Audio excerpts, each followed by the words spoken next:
सदाशिवसमारम्भाम् शङ्कराचार्यमध्यमाम् अस्मदाचार्यपर्यन्ताम् वन्दे गुरुपरम्पराम्। ॐ सहनाववतु सहनौ भुनक्तु सह वीर्यं करवावहै तेजस्विनावधीतमस्तु मा विद्विषावहै। ॐ शान्ति शान्ति शान्तिः। ॐ सर्ववेदान्तसिद्धान्तगोचरं तमगोचरम् गोविन्दं परमानन्दं सद्गुरुं प्रणतोऽस्म्यहम्।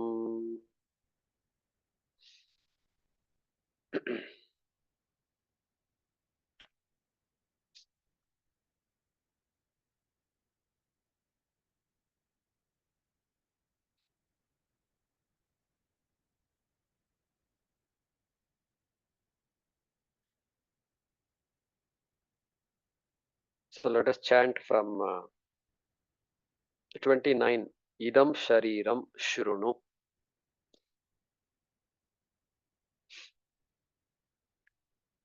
Everybody got that? From the abridged version. Idam Shariram Shrunu. Number 29. Idam Shariram Shrunu Sukshma Sangitam. Idam Shariram Shrunu Sukshma Sangitam Lingam Twapanchīkrita Bhuta Sambhavam. Lingam Panchīkrita Bhuta Sambhavam Savasanam Karma Phalanubhavakam. Savasanam Karma Phalanubhavakam Swajnanato Nadirupadhiratmanaha. Swajnanato Nadirupadhiratmanaha Swapno Bhavatyasya Vibhaktyavastha. Swapno Bhavatyasya Vibhaktyavastha Swamatra Sheshena Vibhati Yatra. Swamatra Sheshena Vibhati Yatra Sarva Vyaprtikaranam Lingam. Sarva Vyaptikaranam Lingam Idam Syatchidatmanah Pumsaha. Idam Syachiddatmanah Pumsaha Vasyadikam iva takshnaha. Vasyadikam Iva Takshanaha Tenaivatma bhavatyasangoyam. Tenaivatma Bhavatya Sangoyam Avyaktanamni paramesha shaktihi. Avyaktanamni Paramesha Shaktihi Anadya vidya trigunatmika para. Anadya Vidya Trigunatmika Para Karjanumeya sudhiyaiva maya. Karyanumeya Sudhiyaiva Maya Yaya jagat sarvamidam prasuyate. Yaya Jagat Sarvamidam Prasuyate.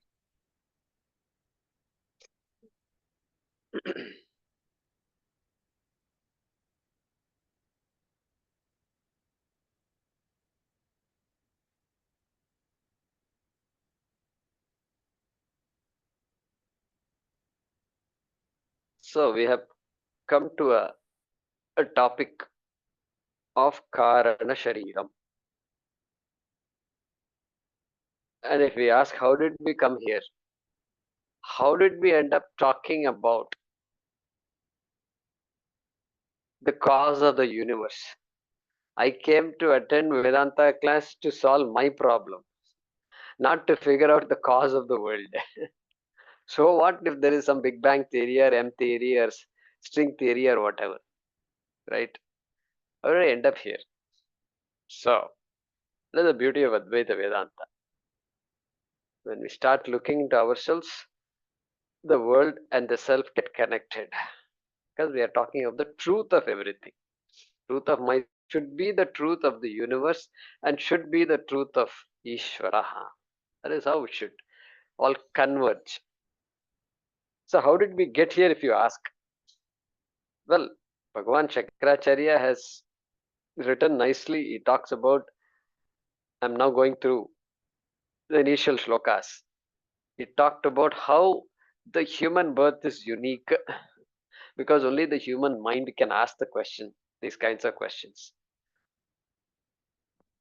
What is the purpose of life? That question can come.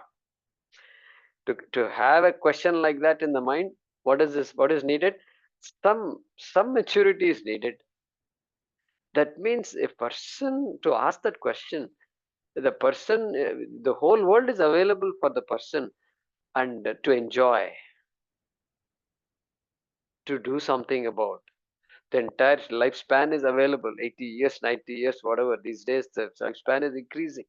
And still, if the person says, why? What is, I don't understand the purpose of life. Means what? The person says, no, this is all fine. All this is all right. I need to survive in this world, but I still need to know, is there something that I don't know? That is what he talks about here also. He says, Adhikarinam Ashaste, sloka number 7. Hey, for that, who is the person who will ask that question? Hey, the person who begins to see that there is,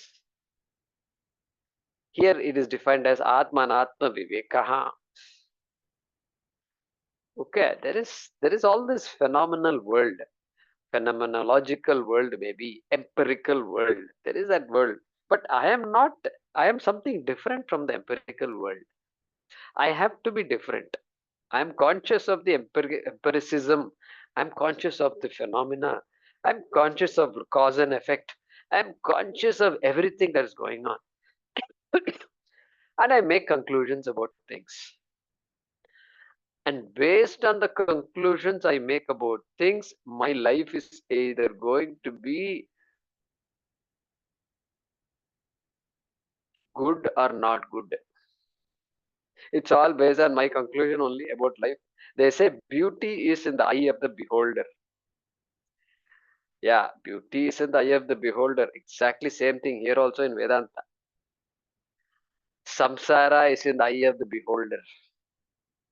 I have to decide what my life is like. I am going to make a judgment. And Shastram says, wait, don't make a judgment yet. You already made enough judgments, hold on to it.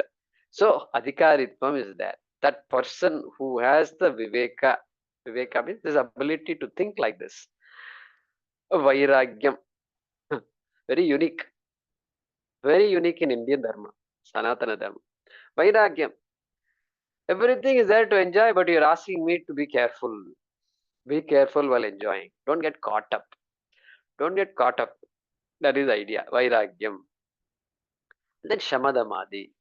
So, mastery of one's sense organs, one's mind, etc. All that is there. Ability to put up with hardship.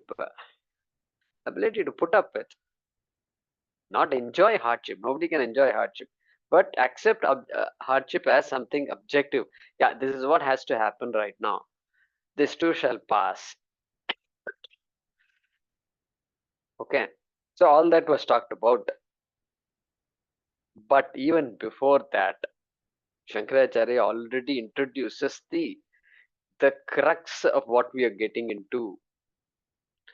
He talks about karma. Karma means action versus knowledge. He says there is two different things altogether. There are two different worlds. Two different worlds are there. The world of karma and the world of knowledge. There is a wall separating these two. And he said that. He makes a very bold statement in shloka number 4. Patantu shastrani yajantu devan kurvantu karmani bhajantu devataha atmaikya bodhena vina vimuktihi na siddhyati brahma shatantarepi. He says, this is very important. I'm repeating this because this is the crux of our Vedanta study. Once we grasp it, then everything else follows. Just keeps on following. He says, there is the world of action. Action means what? I want something, and in order for me to get that something, I must do something. This every human being knows, every animal also knows. And I keep getting what I want. Sometimes I fail, sometimes I succeed, sometimes I partially succeed, and we are all, each human being is a mixture of this failure success pindam. What is your experience? My experience is this. What is yours? Like that, we can talk. And we keep on talking. These are all the dinner conversations we have, lunch conversations. And what do we have? It's all talking about our children, our life, our parents, and what did I do? How is my work? How is my home? This is all the conversation. What is your job? What is my job? Because job is also part of this life. And so that chakra calls it what? Karma phalam, the world of karma. Because I cannot say I don't want anything. I want joy, I want happiness also on top of everything. On top of everything, I want I want to be happy also. Oh my God, that is going to put a wrinkle on things. I want to be happy. Do you want to be happy in the morning or evening? No, I want to be happy in the morning and evening also.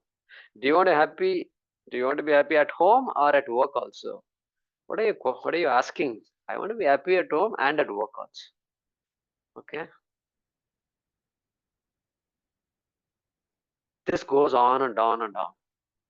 Each of us finds our own way of managing the sorrow and happiness. Managing sorrow, especially. Happiness, there is nothing to manage. I'm always happy being happy. And that's it. And only when things don't work out my way, I begin to question things. But question means what? Only to manage the sorrow. That's all. Beyond that, I don't question anything. And so this is what he says. Here he makes a bold statement. You can do whatever you want. Kurvantu karmani. Bhajantu devataha. What a bold statement. Whatever gods you are worshipping, go ahead and worship them. That is also part of the karma only. It's important karma, religious karma, devotional karma. Yeah, there is a lot of value for that. But it is in the category of karma, and Advaita Vedanta's the diagnosis of the problem is what? This Atma Bodha is not there. Atma Ajnanam is there. This I am ignorant of myself. I don't know who I am. That is the claim Vedanta makes. And so he says here, Atma Ikya Bodhena Vina na Siddhyati. Without that self-knowledge, it doesn't matter how many lives I live. Like that he says, Brahma Shatantarepi. Correct? So that's, and then he says, then what is the use of all this karma? It is like saying, when will you get a job? You get a job after you get your degree. Minimum, you must have a degree to show.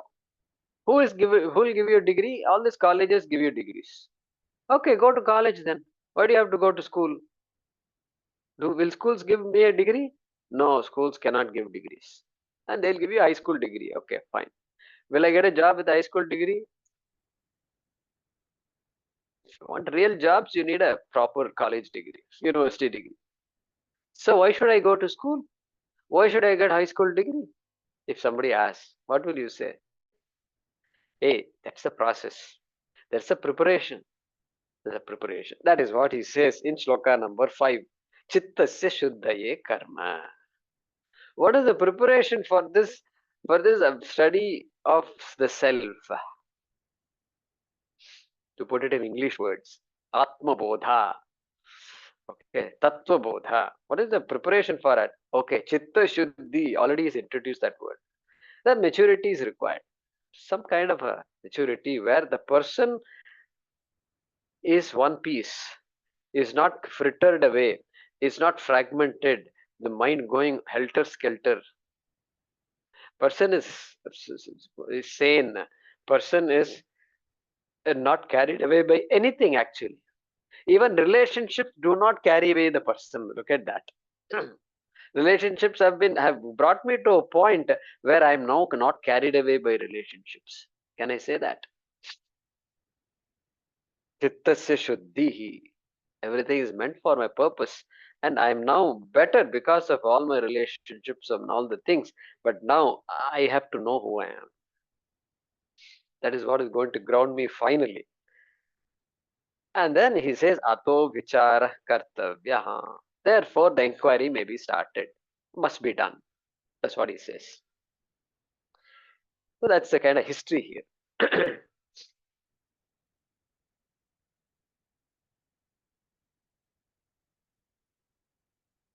And then in shloka number 10, another bold statement he introduces.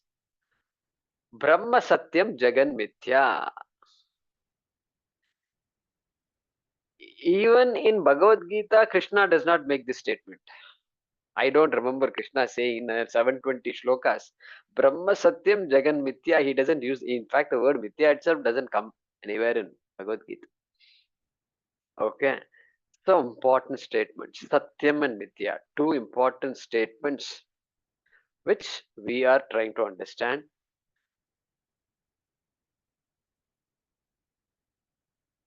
That whose existence is dependent on something else is called Mithya.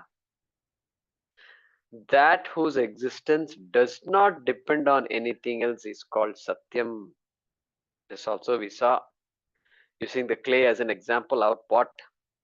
Ghataha. This is Ghataha. I can appreciate Satyam Mithya right there in this object. I say this is a pot, or you say it is a pot, I say it is clay. How come you say it is clay and I say it is pot? How come?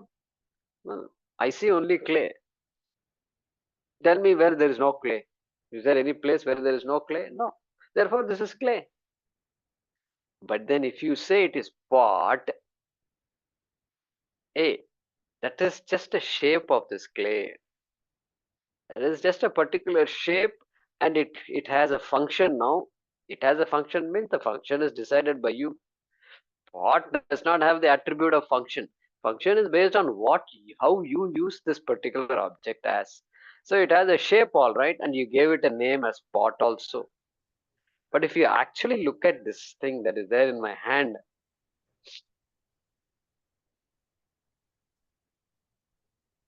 existence of pot depends on clay, purely clay. But clay does not depend on pot for its existence. This is Advaita Vedanta. If we understand this, uh, there will be a time when we will say the same thing about the universe also. And what will you say about the universe? Brahma Satyam Jagan Mithya. Correct? World means pot. What is the essence of the pot? Brahma. Clay. The essence of Jagat is going to be Brahma. That is the conclusion I'm going to come to, which he has stated here itself. Brahma Satyam Jagan Mithya. Iti evam rupo nischayah. That will be our goal. That is what I am after. Okay. And then he talks about various other attributes of the student, and then also of this teacher. Teacher also needs to have some attributes. Simply judging people by saying you don't have this, you have this, no, that's not correct. This is not a judgment, really speaking. Because Advaita Vedanta is an intellectual inquiry. Every intellectual inquiry is preceded by a prerequisite. Requires prerequisites. Going to college means prerequisite. Did you finish your high school? Do you want to do your masters? Did you go to your college? Show me your degree. Prerequisite. Constantly there will be prerequisites. Why? Because it's a pursuit of knowledge. But in matters of belief, there is no need for prerequisites. Belief. No need for prerequisite. Any belief. Any belief. Including, should I trust this man? He's our contractor. He was our contractor 5 years back. You can talk to him if you for your needs. Contract, you're building a house. You can talk to him. If I say, now it's belief, pure belief. There's no paper that says this guy is honest, etc. Nothing is there. You're just going to go by my word and saying, if Jaykumarji could do this, then I will go with, I will trust Jaykumarji. That's all you can say maximum. What is the prerequisite? Okay, just because you said it. That's all. But what is the qualification you must have? No qualification. You can believe me or you don't have to believe. So in matters of belief, there is no qualification required, including religious beliefs also. You have to believe about Vedic rituals, about God, the results of Vedic rituals, about karma. Karma means what? Karma. So the karma unique to Sanatana Dharma. Each of us has a karma. There is a load, there is an account, karma account. You can only believe. And to believe that, you don't need to be a degree holder. Okay. That is why here prerequisites are talked about, which we commonly call as adhikaritvam. Here the prerequisites are not in terms of the academic degrees that we normally talk about outside. Outside means in our lives. Here it's talk about maturity, all mental maturity. Viveka, maturity, ability to think through, ability to analyze something that is told to me and to say, does it make sense or not? That does it make sense or not? That is called Vivekaha, ability to do that. That Vairagyam, all that we've seen before. Vairagyam means just not being carried away by my likes and dislikes. Likes can pull us, likes pull us in that direction, dislikes push us away from things. So, ability to not be carried away by it is called Vairagyam. We saw all that. Then the Shishya comes. Shishya, the student, Shishya watches, suddenly 21, Shishya comes and states his problem, her problem. So I am having all these problems. In very poetic terms, it is described, dodu yamanam, etc. Whatever I do, I'm not successful. Wherever I go, I experience difficulty. Like that, the student has been telling. And I don't know how to make sense out of all this. And so, then Sharanamaham Yadaham na jane. I think I'm missing something here. Like that, he approaches the so-called teacher, Guru, and then Guru's talking is there. Ajnana Yoga. So here, major statement, when the Guru responds, he, another important shloka number 24, he diagnoses the human problem and he tells what the solution to that problem is also in just that one sloka. Ajnana yogat paramatmanastava kyanatma bandhas tatayeva samsritihi. The samsriti, samsara. Hey student, hey shishya, you are coming to me about a problem. I will tell you in one word what that problem is. That problem is called samsara. And it's not unique to you. It is common to everybody. And how did that come about? Also, he's saying the diagnosis. Diagnosis is you don't know who you are. And the fact that you are not different from Paramatma, another bold statement made right there. You can't make these statements out in public. But here, because the guru appreciates the student's preparedness and the student is able to process what's coming. And so, for such a person, you who is no different than Parameshwara, has taken yourself to be this body, has taken yourself to be limited, this body, mind, sense complex, this name that has been given to me by my parents. You are a son, you are a daughter, you have to do all these things, you have to accomplish, you have to learn to earn some money and bring up a family. This is all you know about yourself. Which is correct, it's not wrong. But who says that is the real you? So Ajnana Yoga.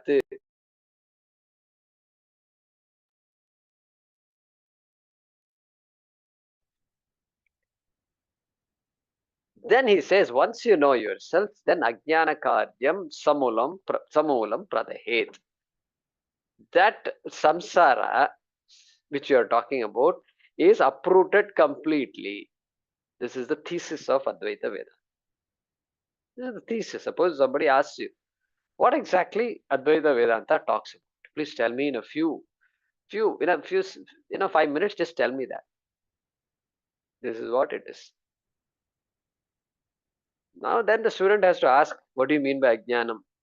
What do you mean by self, Atma? I thought I know. What else is there to know about me?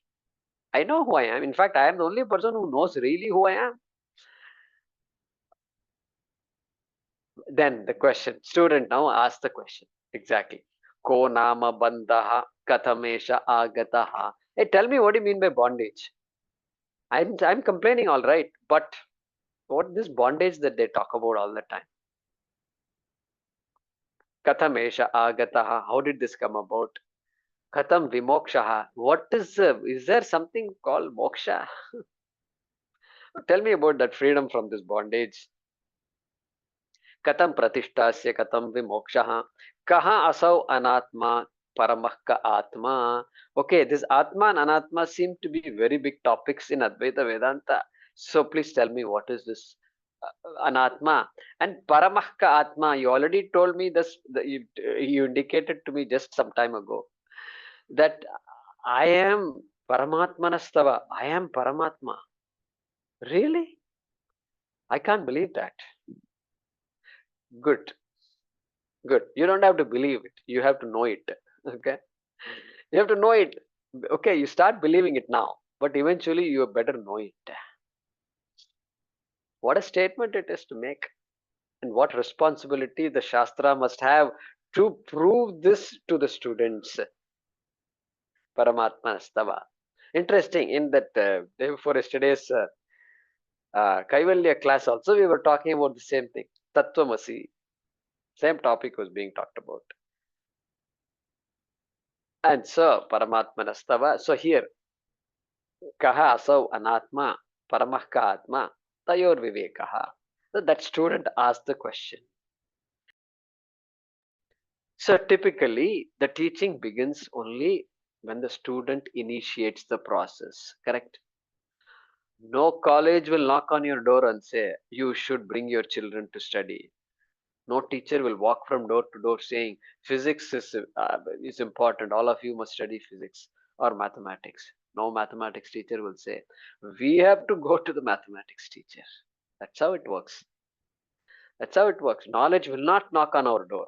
We have to go seeking knowledge. And so that setup, that thing, that stage was set up now for the teaching to begin. So that is how we started it. And the teacher talks about the topic that is the most accessible to the student. What is the most accessible? Okay, Atma will come to later. That's a little more subtle. First, find out, what is Anatma. Atma is I. Anatma means not I. Let's talk about not I. Not I. Not I means, yeah, everything here that I see is not I. Okay, all these trees are not I, houses are not I, street is not I, vehicles are not I, the moon is not I, sun is not I, all the entire galaxy is not I, not I, not I, not I. What about the body? Whose body? Your body or my body? No, no, your body. Is that you or not? Now the doubt starts. Now the doubt starts. Doubt should start. And so he starts about the description of the body, as though I don't know what my body is, as though we are studying some course on anatomy. Okay, now that's fine. Anatomy, you are welcome to study. But now the purpose of analyzing this body is to appreciate that I am not the body. Body is me, all right, but I am not the body. This is another big statement. I said it just like that in passing, but one has to ponder over it. It is like the pot being told, "Hey pot, you are clay. Hey pot, you are clay." But the clay will say, "I am not pot." Correct? If you ask clay, "Who are you?" Clay will say, "I am clay." Who said I am pot? If clay is pot, wherever there is clay, there should be pot. That's not possible. That won't happen. Wherever there is clay, clay can be anything. Clay can be just a ball of clay also. It can be a flower vase also. It can be any of the hundreds of objects. It can be a ladle, and some people are cooking on clay. What do you call that? Saucepans. Clay dishes they are cooking on, because it seems that's how they were cooking those days, and now it's working out very well for them. So that clay can be anything. That is what we mean when we say pot is clay, but clay is not a pot. This is $1 million statement, which is tied to the thing that I said earlier also. What did I say earlier? Clay's existence is independent of anything. In other words, clay does not depend on anything for its existence, but pot depends entirely on clay for its existence. Both statements, there is a connection. And so we'll bring in the word mithya also now. That dependent existent is called mithya. That is why in a common parlance, in any language, whether it is Tamil or Gujarati and Hindi, they will say, "Ye sab mithya hai." Mithyayi. In Tamil, they'll say mithyayi and all that. And the mithya hai means what? Hey, mithya means it's changing constantly. It is all it looks to you as though it is absolutely real. It has some reality, all right, but it is not absolutely real. I think all these things are absolutely real. That is why I suffer when I lose something. Lose something means what? Hey, every object we know has these properties. Asti, jayate, vardate, viparinamate, apakshiyate, vinashyati. It's born and then it undergoes all kinds of transformations. Human body also born and then grows. We enjoy the growth of the child. Changing every month, if changing rapidly, especially when the child is young. And newer thing, learning to stand up and then falling down, learning to walk and then learning to run. It's just a joy to watch. That's how it is. Then parinamate. Then after that, growth stops, but some changes keeps happening. The guy gets a mustache and a beard. Some changes, and voice changes, and then finally apakshiyate, vinashyati. This is the nature of not just the human body. You can apply it to anything. Okay, in non-living beings, this growth and all may not happen. It is what it is. But that's also changing constantly. That is why you have to take your vehicle and keep servicing it all the time. And when the time to service comes, you don't have time for it. Tomorrow, until there is some black smoke in your vehicle, and then you say, "Now I cannot but go to the shop." And so that Brahma Satyam Jagan Mithya,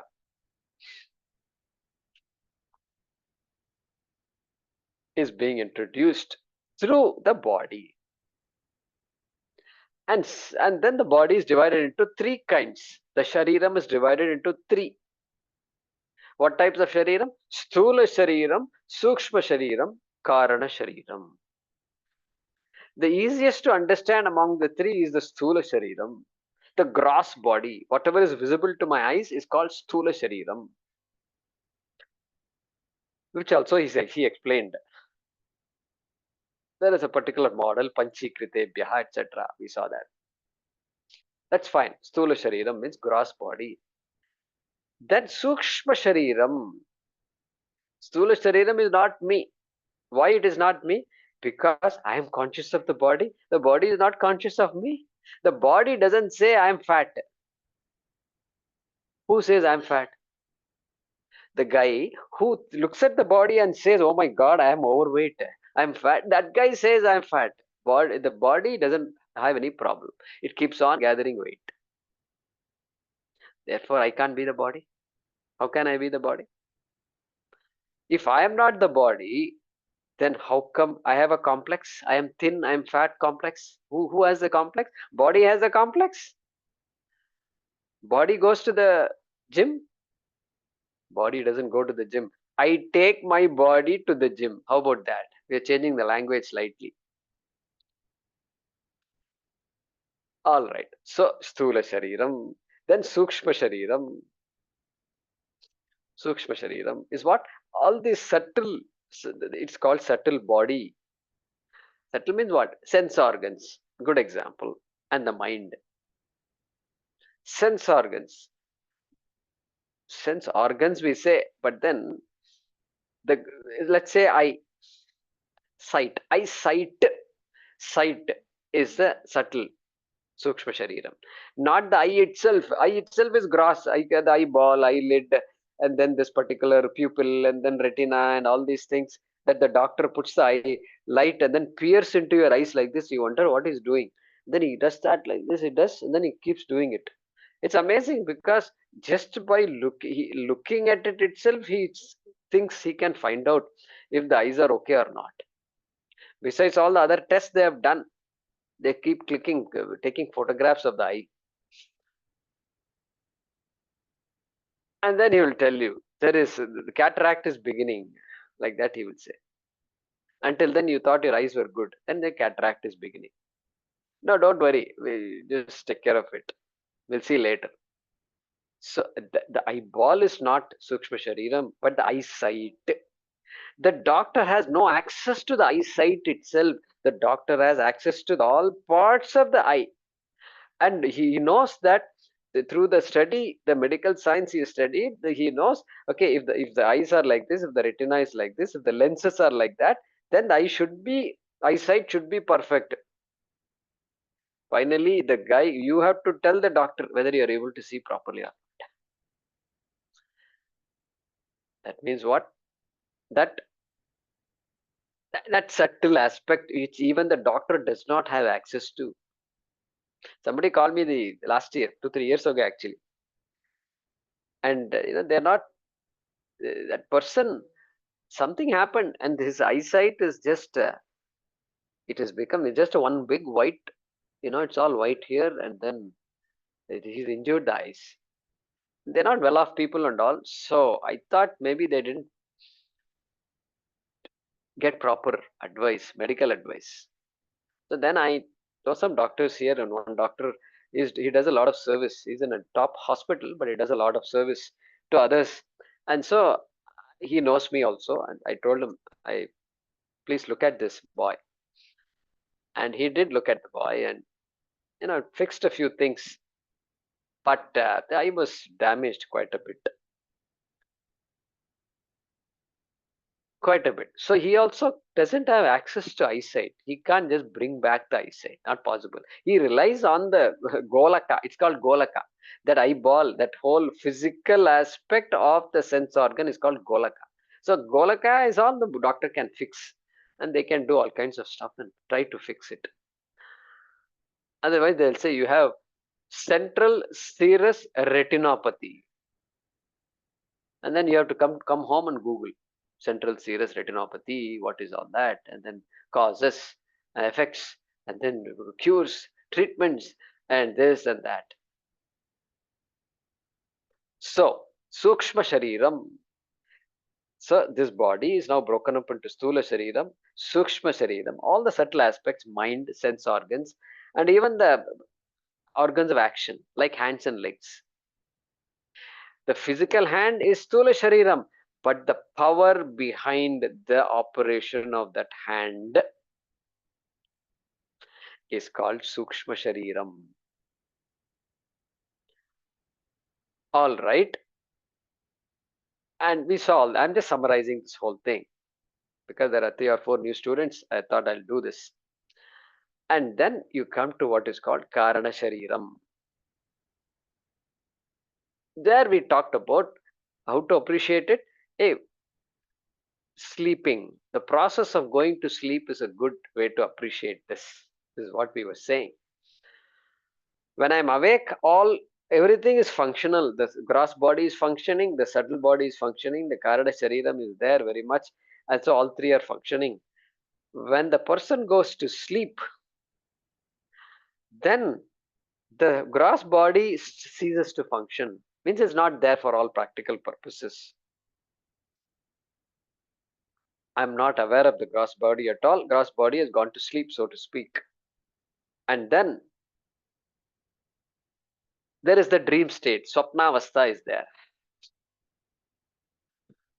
Swapnavastha mein kya ho raha hai? There, the physical actions are not happening, but there is a drama going on in the mind. So mind is active, as it were. In the waking state also mind is active, but I'm because the body is also active. Body gets some share of it, and because that body is not active in the sleep states, I can now focus on the mind. I can see very clearly that only the mind is active. Okay, so prana and all is active, blood circulation is going on fine, but the mind is active. And so that part, that dream state, reduction in activity, only the presence of mental activity, and then you come down to what is called the deep sleep state. It is called Sushupti Avastha. Sushupti Avastha, deep sleep, there is no mental activity, there is no physical activity. And then we said, hey, when I wake up from that state, when I wake up, whatever be the cause for waking up, I come back to my original me, personality. That is that personality that went to sleep. That same personality wakes up. How did that happen? In deep sleep, there was nothing. There was nothing. When you say, what the Shastra wants us to accept is, it can't be nothing. It has to be everything in potential form, everything in unmanifest form. Potential. It is all unmanifest. Like the tree has given birth to a seed and passed away. And passed away. And now seed is there. Now the seed has to grow. And guess what? This seed has everything in it. You just can't make out. Can't make out. In fact, you have to tell people, what is this seed? This is almond seed. This is orange seed. This is the grain of rice. This is the seed of wheat, etc. And so seed. And from that entire tree comes. So the Shastram says, when I can visualize my own states of experience like this, Sthula Shariram, Sukshma Shariram, and Karana Shariram. This is called Karana. Why it is called Karana? It is because that everything is unmanifest here, and that unmanifest is going to become manifest. And hence the unmanifest state is called Karanam. Avyakta Avastha. We use the word Avyakta because the shloka that we are going to study now is that Avyakta Namni Paramesha Shakti. He is introducing this Karana Shariram. And while we are at it, we also said, hey, The world also can be looked at in the same way that I am looking at the body. Stula Shariram, I said, okay, Stula Prapancha. The gross world is that Stula Prapancha. Then the subtle world means the world also has a lot of subtle things in it because the jivas are all there. Jivas means living beings are there all over. Not just earth, it is there all over. Our Shastram does not limit the world to earth and all that, or this planet, this galaxy, and no. It doesn't matter. Living beings can be there anywhere in this universe. And so you collect all of them, and that is called what? That is called Sukshma Prapanchaha. And then Karana Prapanchaha. Karana Prapancha means when the world were to go to sleep, means what? That is called Pralaya. We all know the word, heard the word Pralaya. That is like the world going to sleep. Means what? The world getting resolved completely into not nothingness, into unmanifest. Nothing visible to my eye at that state, but it is unmanifest state, Karana Shariram. A Karana Prapancha there. And that Karana Prapancha,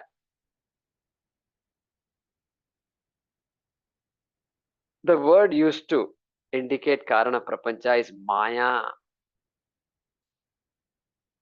And the word used to indicate this Karana Shariram is Avidya. Really speaking, two different words which are just different contexts. One is microcosm, the other is macrocosm. And that is called Avyaktam. This much we were seeing in the last class, right? Until the last class.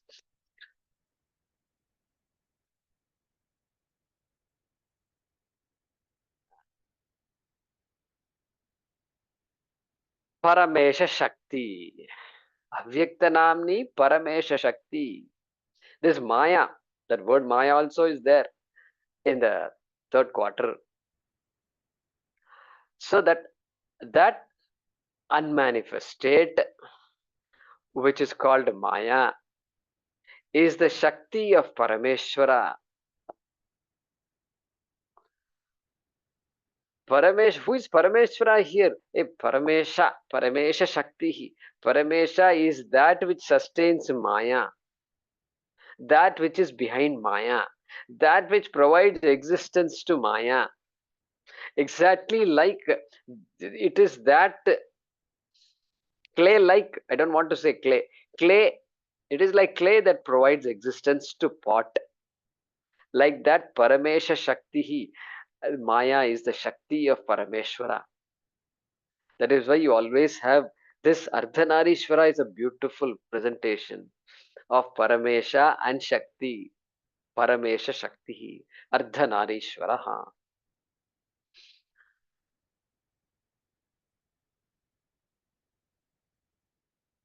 And so that Shakti, how do I appreciate the Shakti? Well, it is all the powers that are there in the universe. In our life, we can appreciate so many powers. In our own body, we can appreciate power. Every little thing is a Shakti. You can talk, you can walk, you can do things, you can think. My God, what kind of Shakti that is? Chintana Shakti.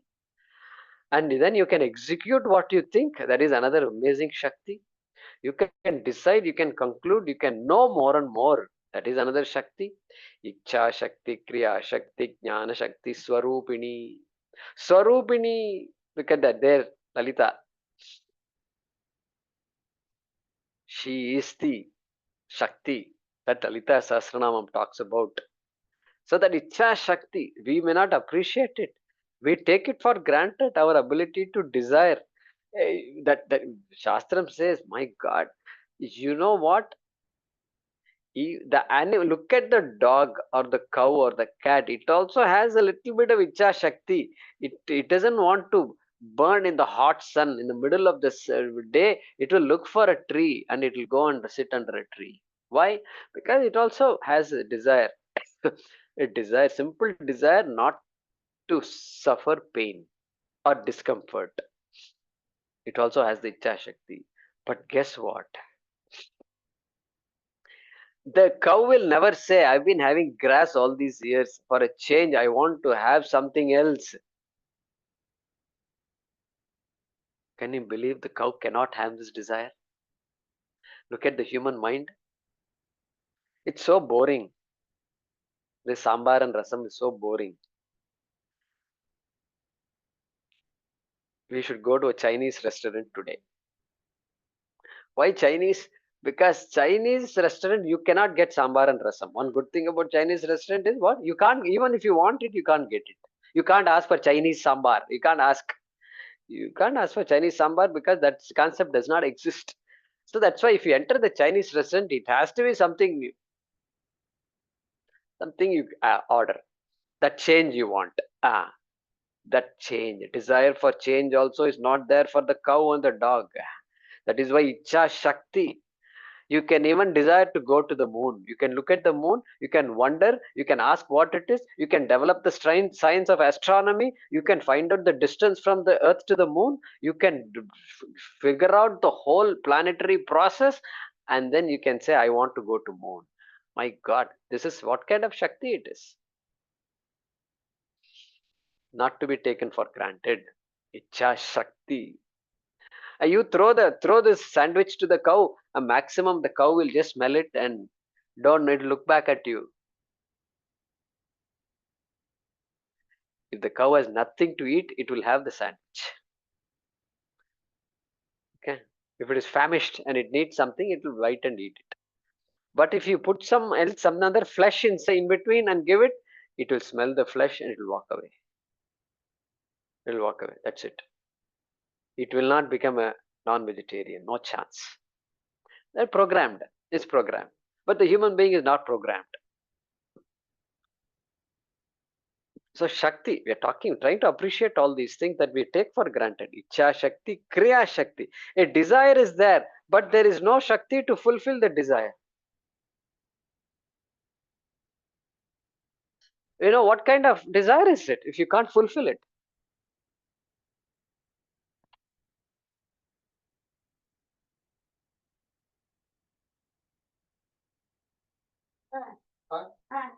Kada Satirma, please. So, if desire is there, it has to be accompanied by Kriya Shakti. Otherwise, what Bhagavan should say, it's like a faulty vehicle. In America, they do this. Suddenly, Toyota will say, we are recalling all these cars made from this year to this year of this model type or something. That's it, recall. Why? Because the seat belt sometimes fails. And seat belt sometimes fails, so what? You think, but so what? You go to America, you will know. They will sue the daylights out of the automobile manufacturer, and then the automobile manufacturer will go bankrupt. So better to recall the cars, even though it is expensive for the manufacturer. So I have to say, hey, you have not given me Kriya Shakti. God has to take back all of us. Recall, human being, bad design, and just recall for another version. We'll fix it and send you back. We'll fix you and send you back. No, that is not possible. Okay, so therefore, Icha Shakti, Kriya Shakti, Jnana Shakti. In order for me to figure out what to do, I need to process. I need the ability to think. Okay, that Jnanam is such a big Shakti it is. You keep on doing so many things, and finally you say, I need to sit and I need to have spend some time with myself. I need to be in the present moment. You know, present moment? You don't know present moment? Guys, present moment you don't know, you're all calling yourself 2025 already it is. You should know what present moment is. And then you have to be in the present. As though I'm living in the past. I'm doing your work only I'm doing. You're telling me I'm not in the present moment. What is, you only gave me all these big jobs to do. And so present moment. And that also the person can say, I need some quiet time. I need to sit and meditate. Yeah, whatever. That Jnana Shakti is there to figure out what is what. What are the goals in my life? What is really significant? What do I really want to accomplish? Is this thing that I'm doing really relevant to me? It was big thing for me 15 years back. But is it relevant for me now? Jnana Shakti is there. All right. This is one way to think about Shakti. Icha Shakti, Kriya Shakti, Jnana Shakti. But when we talk about Karana Shariram, Karana Prapancha, Maya, and Avidya, the Shakti that we talk about is what? Vikshepa Shakti and Avarana Shakti. Okay. It is like when I go to sleep and I dream. When I dream, the dream world is now being projected. I am throwing a whole world. I'm projecting a whole world. That Shakti is called Vikshepa Shakti. Vikshepa means what? Projection. Project out of nothing? No, it can't. Nothing can come out of nothing. I told you nothing can come out of nothing. Did I tell you that or no? What can come out of nothing? Only nothing can come out of nothing. Okay. It came out of nothing and all, you should say, especially after listening to Julie Andrews sing that song. Okay, I've sung it enough times, and all the swara and all gone completely, and so now you'll be bored. Nothing can come out of nothing. Nothing ever could. Sound of music. So somewhere, sometime in my childhood, in my youth or childhood, I think, I must have done something good. Like that, she says. So she knows nothing can come from nothing. And so that Vikshepa Shakti, the dream projection, comes from my own memories. Obviously, everything in the dream is something I've seen in my waking state. And you know what? From waking state, when I'm awake, I go to sleep. And guess what? I have to go to deep sleep before coming to dream state. This is important. Otherwise, it will be called daydreaming. If you say, then it's called daydreaming. Simply sit around and like this. Think of something. You're aware of your dream, called daydreaming. But this dream that I am talking about is after going to sleep, when everything is gone to unmanifest. Now I am able to project the dream. Means what? From nothing, the dream can't come. That from something only the dream has come. Exactly like from a seed, the tree has come. That Shakti is called Vikshepa Shakti. And the dream is going on all right. And now I am also there in the dream. I have projected a body for myself also.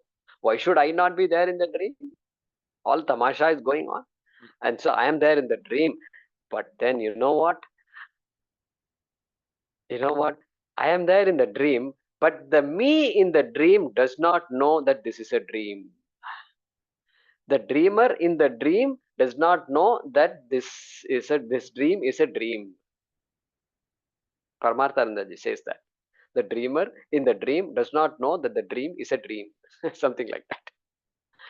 That is called, why do I not know? It is called Avarana Shakti. Two Shaktis are there now. Vikshepa Shakti, projection. Avaranam. Avaranam. So our this Kannada scholar Bhairappa wrote a book called Avaranam or Avarana. It's called. That means what? We don't know a lot of things. That is the point he's trying to make. We don't know our own past also. It's been erased. British has successfully come and erased our past. And so bad that we are trying to figure out who we are. Our whole history books have to be changed. Avaranam. So anyway, that is called Avaranam. Means what? I'm not aware that this is a dream. And the guru could be I am dreaming about a Vedanta class going on, and the guru is teaching, teacher is teaching, and students are all sitting, and the guru says, "This is a dream." What does the guru say? This is a dream. And the student says, "What are you talking? What are you talking? I spent so many rupees to took a taxi and came all the way here, and week after week I'm coming, and you know." My people at home are complaining, what is this unknown person you're listening to?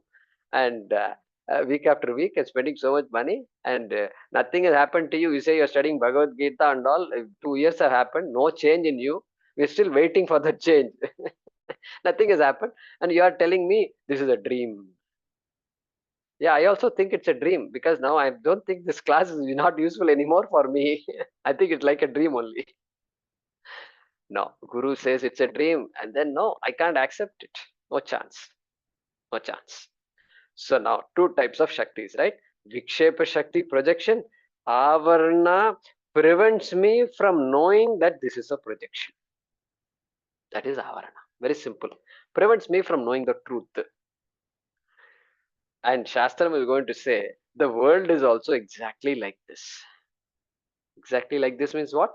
The world is also a projection, as it were. It is a projection. And Avarana is what? I don't know that it is a projection. Brahma Satyam Jagan Mithya. I don't know it. I think of everything as absolutely real. I think of everything as absolutely real. While I know that nothing is absolutely real also. This is the irony of it. People keep saying it is all mithya, it is all anityam, it is all temporary and all. We keep on saying. But we don't know what to do. We just live with this temporary world. Temporary body, the body is going to perish after some time. Okay, what can I do about it? It's going to go away. All I have to do is manage my life. I have to manage. Constantly we are managing. Advaita is not another management methodology. It is not another management science. Okay. Some people try to convert it into a management. No, it's not management science. It is talk about realities. It's the analysis of realities. Okay. So this is how we are. This is where we are going. So that Karana Shariram or Karana Prapancha or Maya or Avidya, these are all the different names given to that Karana Shariram. The state of cause, Karana Avastha, is what we're trying to understand. Okay. And so Paramesha Shakti, he says. That Shakti also depends. It is also, is it Satyam or Mithya? If you ask, is Maya Satyam or Mithya? If somebody asks, what will you say? A Maya is also powerful but Mithya. That is what he says. Paramesha Shakti. Paramesha is Satyam. Paramesha Shakti is Mithya. Dependent existence. It's not two parallel, otherwise two parallel realities. Maya is a reality and Brahma is another reality. Two parallel realities which will conflict with each other, fight with each other. Like God and devil. God and devil in those religions. Parallel realities. God has to constantly deal with devil. Now, यहाँ पर parallel reality नहीं है. That is, how do you know that? Paramesha Shakti hi. Okay. And in Bhagavad Gita also we saw it. You can make a note if you want. 9.10. For those of you who have studied Bhagavad Gita. Mayadhyakshena prakritihi Suyate सूयते सचराचरम हेतुना अनेन कौन्तेय Kaunteya. जगत् परि Jagat जगत् विपरिवर्तते Pari. मया अध्यक्षेण प्रकृतिः. Another word, another synonym for Maya. Prakriti. Sometimes we name our children as Prakriti. Maya. Same word, means the same thing. Maya adhyakshena prakriti. Prakriti is Maya adhyakshena. Adhyaksha means what? I am presiding over Maya. Means Maya exists because of me. That is what he says there. I am the sustainer of Maya also. Okay, Maya adhyakshena prakriti suyate sacharacharam. Suyate. Prakriti suyate. Prakriti creates. Suyate sacharacharam. The word used for Jagat. Moving and unmoving. That is the universe. Moving, unmoving. That is the way the Shastram expresses Sometimes the word Jagat. She creates, Prakriti creates the whole thing. I am just observing. Observing means what? I am the Sakshi. How can I appreciate Sakshi? Hey, you are the Sakshi. If you can appreciate yourself, then you can appreciate Ishvara.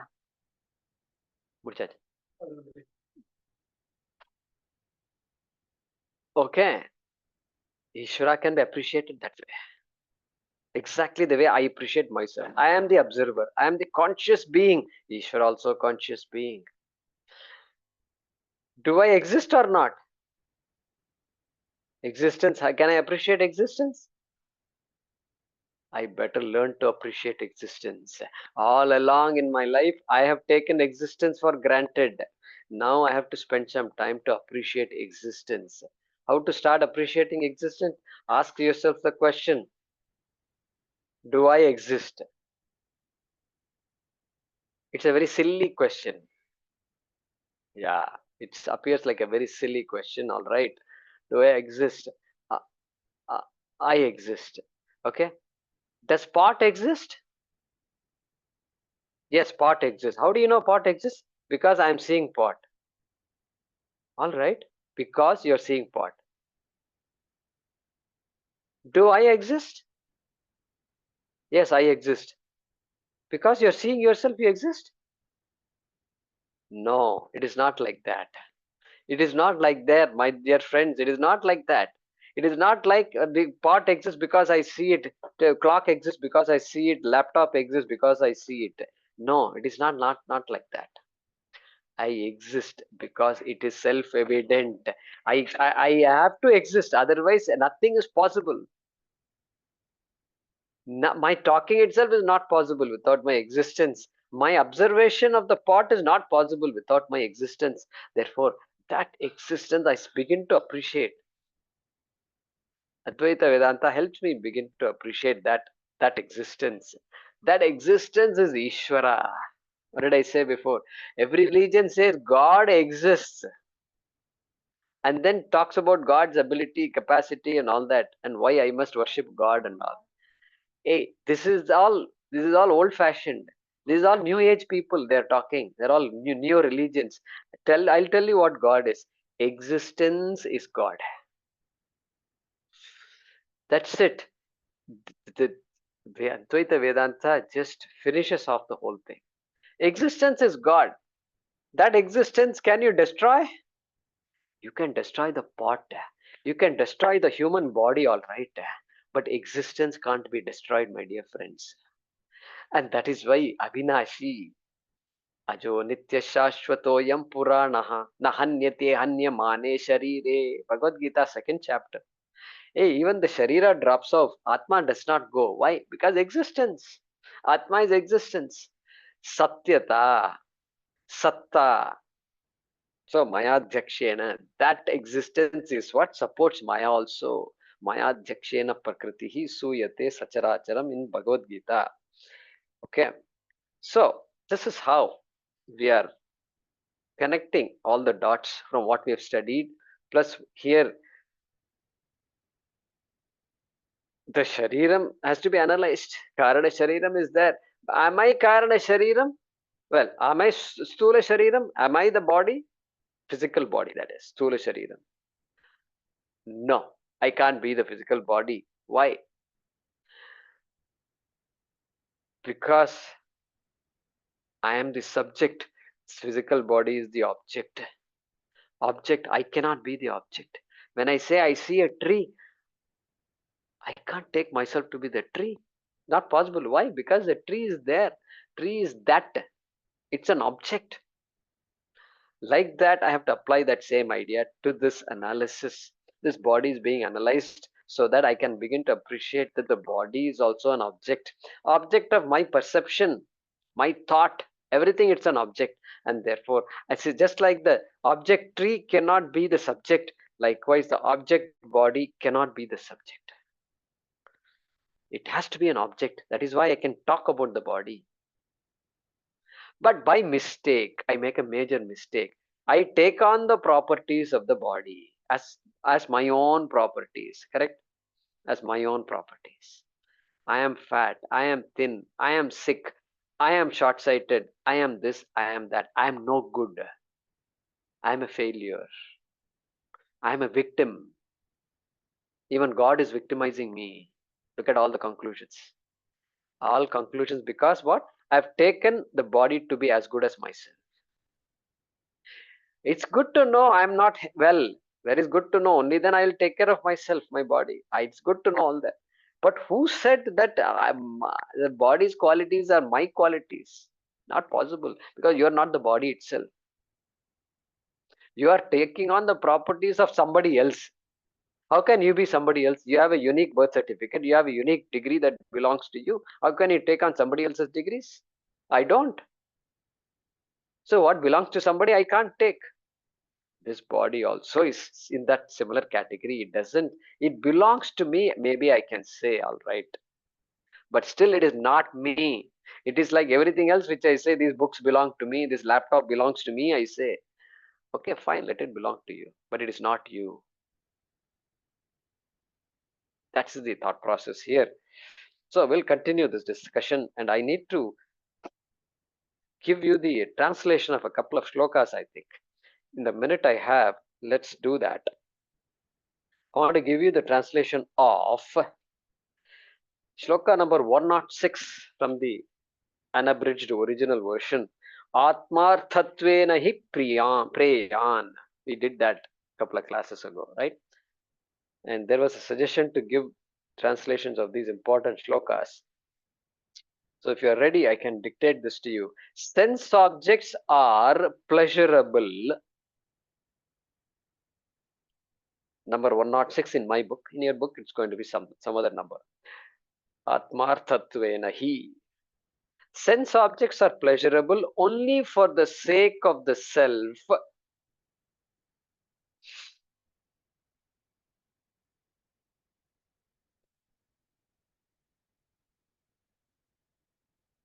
Manifesting through them,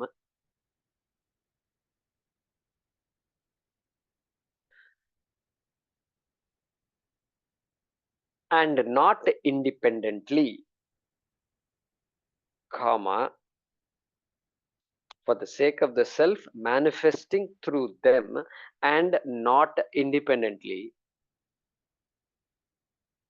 because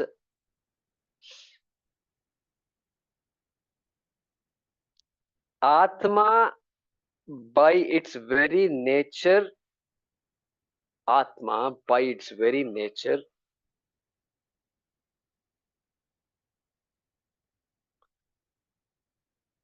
is the most beloved of all. Beloved of all. Atma by its very nature is the most beloved of all. Full stop.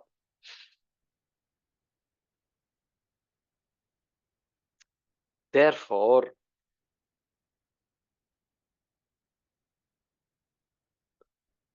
Atma, which is of the nature of Ananda, therefore, Atma, which is of the nature of Ananda,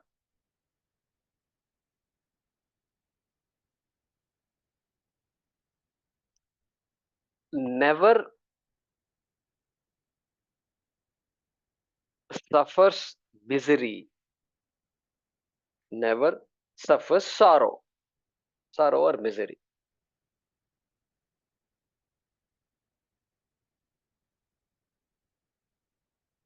or never brooks misery.